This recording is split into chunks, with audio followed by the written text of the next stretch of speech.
Hey CD11, it has been another jam-packed week, but it is time for your weekly update. I'm definitely on the mend, and I just wanted to say thank you to everyone who sent their get well wishes last week. At this week's Budget Committee, we received a sobering update about the state of our city's finances and reserve fund.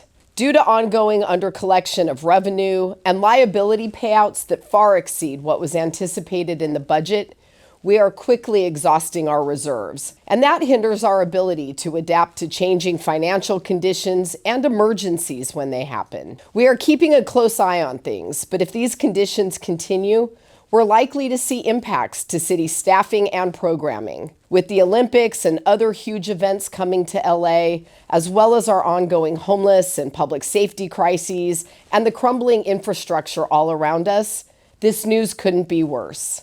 The CAO is working on our first financial status report for this budget cycle, so I'll share that information out when we have it. On Wednesday, the City Council approved the motion I introduced in response to the tragic murder of Breonna Kupfer, asking for an assessment of Senate Bill 553, which mandates workplace violence training and prevention programs, and how we can address security measures, staffing best practices, and other things that might help workers who are often on the front lines of the homelessness, mental health, and addiction crisis we face. I'll certainly keep you posted as this information comes back.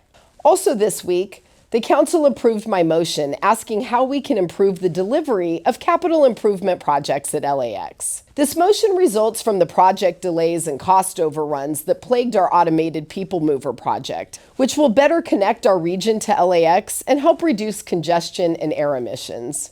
Now scheduled to open in December of 2025, I was surprised to learn that the majority of delays and cost overruns on the APM resulted from basic communication failures and delays in approvals by city departments.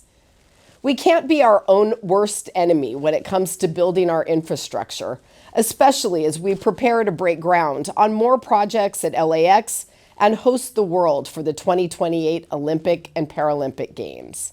Stay tuned. On Wednesday, I helped Councilmember Blumenfield introduce a resolution calling on LA County to do a better job providing services and mental health treatment at our interim and permanent housing sites. With certain legal settlements related to housing and homelessness sunsetting, the city shouldn't be on the hook for providing services, something the county is contractually required to do. More to come here as the resolution heads to the Rules, Election, and Intergovernmental Relations Committee for further consideration. This week in Public Safety Committee, we heard a report from LAPD about county diversion programs for nonviolent misdemeanor crimes. Not surprisingly, we learned that the court's zero bail policy eliminated incentives to participate, and most of the arrests involve more serious crimes like guns and gangs and violence.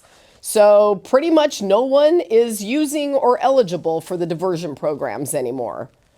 While these are state and county level issues, I am going to do everything I can to advocate for changes that restore balance to our criminal justice system. Have a great weekend, CD11, and I'll be back next week with more updates.